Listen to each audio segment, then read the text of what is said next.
I'm trying to help start the Big Ask campaign, hassle the British government to put a law in place for 3% year-on-year reductions of carbon emissions.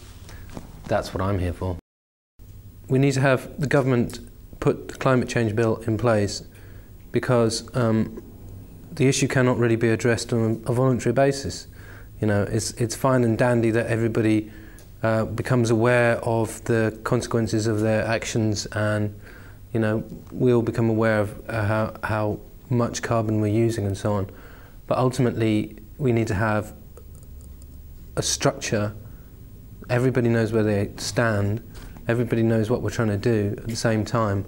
Otherwise, it's just going to be uncoordinated, fall apart, and you know, people will feel powerless, and we'll never really get anywhere. I mean, to be perfectly honest, the best thing about the Big Ask thing for me is the fact that there's no longer this sense of powerlessness, which is what I had for so long about it all.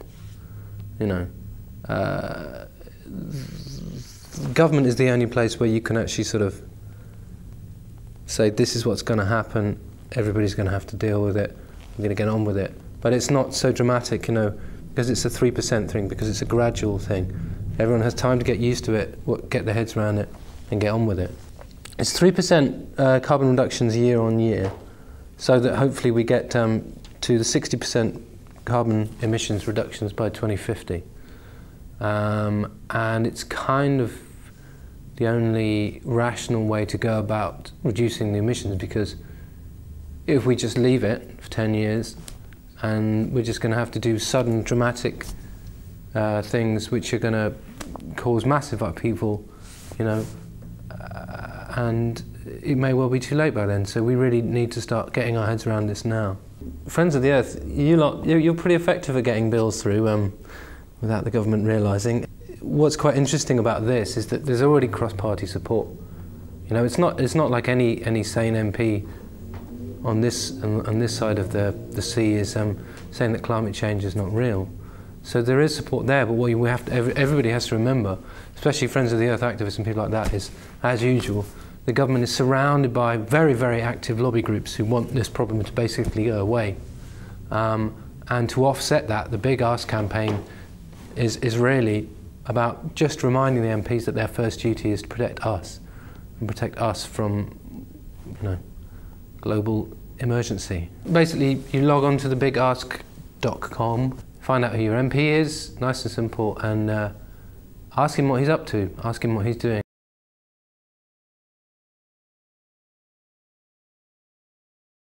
What drew me to this campaign, Friends of the Earth, is Friends of the Earth are actually quite good at getting laws passed, and they are taken seriously by Parliament, which is good. The Big Ask, the 3% cut thing in carbon emissions, to me, is like, yeah, that was the first piece of sense.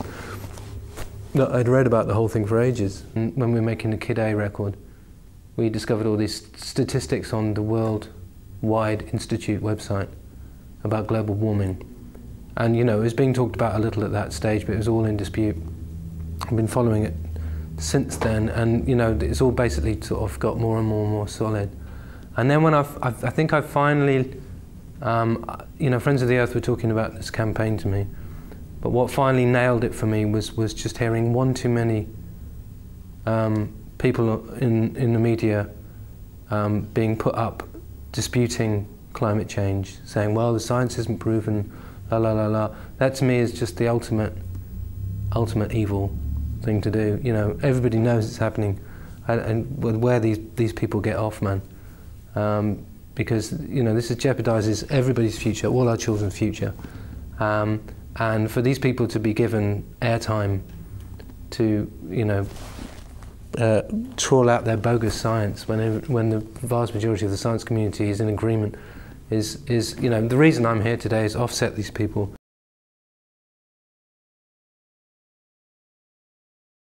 It's affected my work for a while. It's always there, really. I'm a neurotic person by nature, as my partner will tell you, and there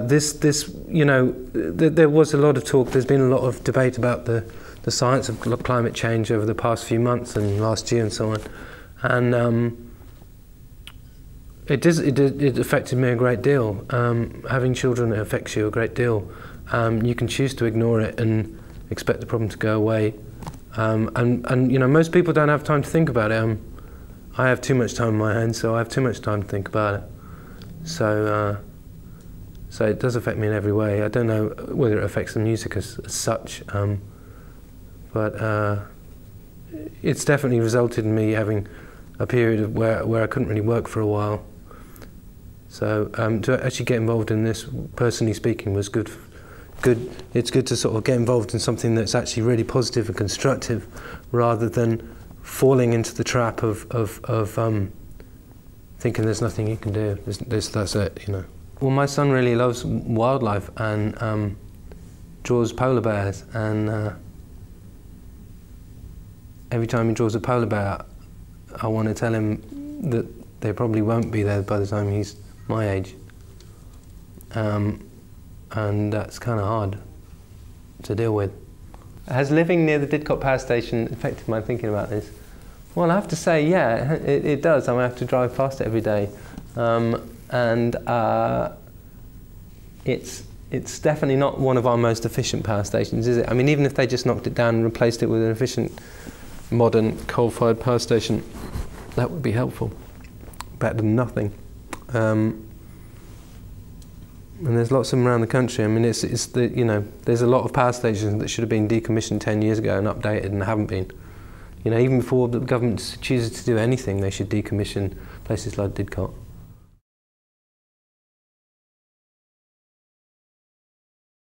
Do I want to see nuclear power back to tackle climate change?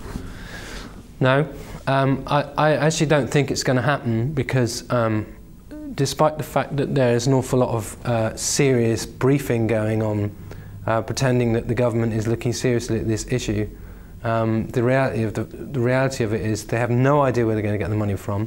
It's going to take far too long to build, and they know it's nonsense, but they kind of want to keep the lobby groups sweet, and that's the way they're doing it.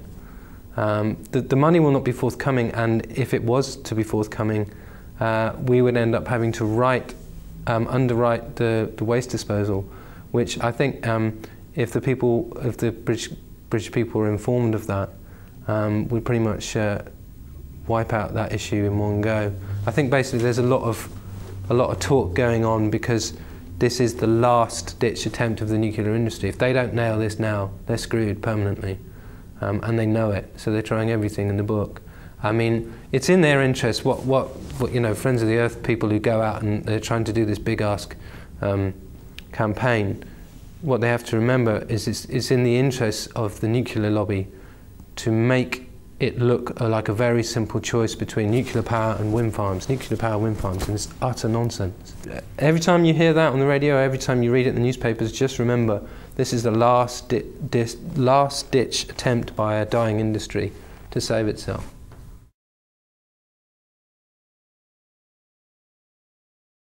The environment is the centre, should be the centre of all economic issues, because of all the things that should come out of this in terms of the economy, the most obvious one for the economy is there is a finite point of growth, and growth in infinity is just not possible, because the Earth can't handle it, and the consequences will be absolutely devastating. There needs to be a shift in thinking. No longer can we just expect markets to save us and sort our lives out. We actually have to make the marketplace, work for us. And that's why putting a law in place, which directly addresses the issue of climate change, and the sooner you do it, the sooner that the economy works around it and works out how to make money out of it, rather than the other way around. The link between climate change and social justice, the obvious link between that and other things I've done in the past, is that the poorest are going to suffer the worst straight off. And also, it there's a moral obligation, not that politicians particularly like moral obligations, but there's a moral obligation for the G8, for the developed countries, with all the economic might who are responsible for the vast majority of the carbon emissions, to set an example and address this issue, because if we do not, then countries like China will just say, well, you're hypocrites. You know, and I think Britain, at this precise moment in time, it's true to say that Britain is the only country that could do that, because we're head of the G8, and also we've made such a balls up of it so far, that if we decide to sort of tackle it now and accept, because the timing is right, and accept the fact that the science is there and we need to deal with it, then I think it could be quite effective. Our government should not simply be